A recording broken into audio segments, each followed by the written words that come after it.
हिमेश्वरी नाम का एक बहुत बड़ा राज्य था। वहाँ के राजा थे हिमेश दत्ता। किसी राज्य में इतनी हिम्मत नहीं थी कि हिमेश्वरी पर आक्रमण कर सके। आसपास के सभी राज्य को हिमेश दत्ता ने अपना मित्र बना लिया था और जो राज्य बहुत छोटे थे वे हिमेश्वरी के अधीन थे। बदले में राजा हिमेश दत्ता उन्हें सुरक्षा प्रदान करते थे। पर हिमेश दत्ता हमेशा दुखी रहते थे। इतना बड़ा साम्राज्य होने के बावजूद कोई इतना दुखी कैसे रह सकता है? तो इसका कारण उनकी पुत्रहीनता थी। महाराज जानते थे कि कुछ ही दिनों में उनके राज्य का सूरज अस्त होने वाला है, क्योंकि उनका राज्य आगे बढ़ाने के लिए कोई वारिस ही नहीं था। हिमेश्वरी में एक लकड़हारा था जिसका नाम था दामू। दामू महाराज के लिए काम करता था। बदले में महाराज उसे हर रोज एक सुवर्ण मुद्रा देते थे। उस राज्य में एक नियम था, वो यह कि लकड़हारे केवल वही पेड़ काट सकते हैं जो सूखा हो। रोज की तरह आज भी दामू लकड़ियां तोड़ने के लिए निकला, पर उसे आज एक भी सूखा पेड़ नहीं मिला। इसीलिए वो जंगल में बहुत अंदर तक गया और उसे एक बहुत बड़ा चंदन का सूखा पेड़ दिखा। उस पेड़ के ऊपर एक घोंसला था। जैसे ही दामू पेड़ पर चढ़ा उसे वो घोंसला दिखा। घोंसले के अंदर एक लाल रत्न था। दामू उस रत्न को देखकर बहुत खुश हो गया। वह रत्न लेकर वो राजा के पास गया। राजा समझ गए कि यह रत्न लाल है। अब लाल क्या होता है? तो वो एक ऐसा रत्न होता है जो पूरी दुनिया में केवल एक है और वो रत्न हर एक इच्छा पूरी कर सकता है। राजा ने दामू से कहा, बोलो तुम्हें इस लाल की कितनी कीमत चाहिए? दामू बोला, राजन, एक सुवर्ण मुद्रा। राजा क्रोध में आकर बोले, अरे मूर्ख, तू जानता भी है ये कितनी कीमती चीज है? दामू बोला, मैं इस चीज के बारे में कुछ नहीं जानता। आप जो देंगे मैं उसे कबूल करूंगा। तब राजा ने उसे एक आलीशान बंगला दिया, 50 एकड़ खेत और 10 लाख सुवर्ण मुद्राएं दी। शाम हुई और राजा अपने महल में लौट गया। राजा ने अपने पत्नी को बुलाया और कहा, यह लाल है, इसे किसी अलमारी में रख दो।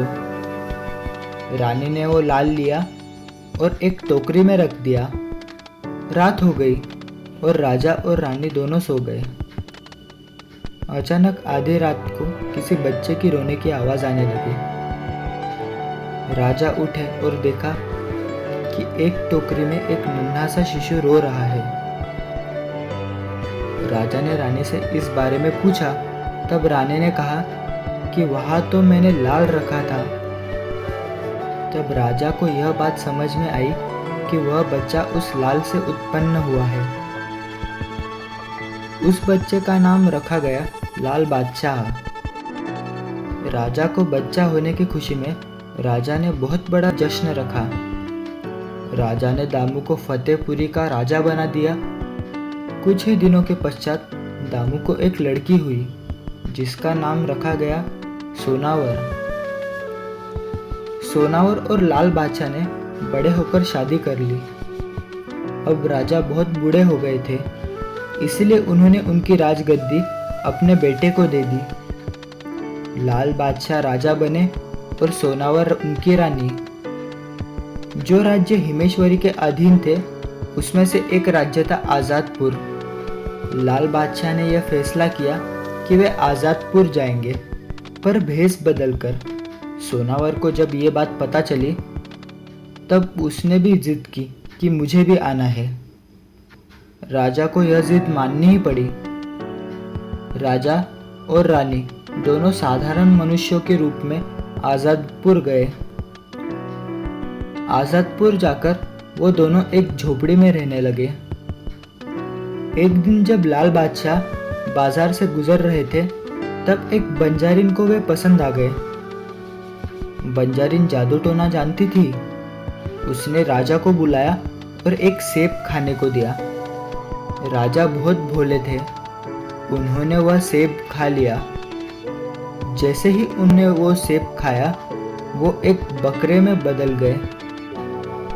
बंजारन उस बकरे को अपने घर ले गई। रात हुई और उस बंजारन ने उस बकरे को फिर से राजा बनाया और कहा, अगर कल सुबह तक वापस नहीं आए तो हमेशा के लिए बकरा बने रहोगे, और बाहर छोड़ दिया। दोस्तों, यह था इस कहानी का पार्ट 1। पार्ट 2 मैं जल्द ही अपलोड कर दूंगा। अगर यह कहानी आपको पसंद आई हो तो इस कहानी को लाइक करिए, और अगर अब तक आपने हमारे चैनल को सब्सक्राइब नहीं किया होगा तो सब्सक्राइब भी ज़रूर कर लीजिए। मैं इसी तरह की कहानियाँ आगे भी मेरे चैनल पर अपलोड करता रहूँगा। तो चलिए मिलते हैं पार्ट 2 में। तब तक के लिए stay safe, stay connected. Thank you.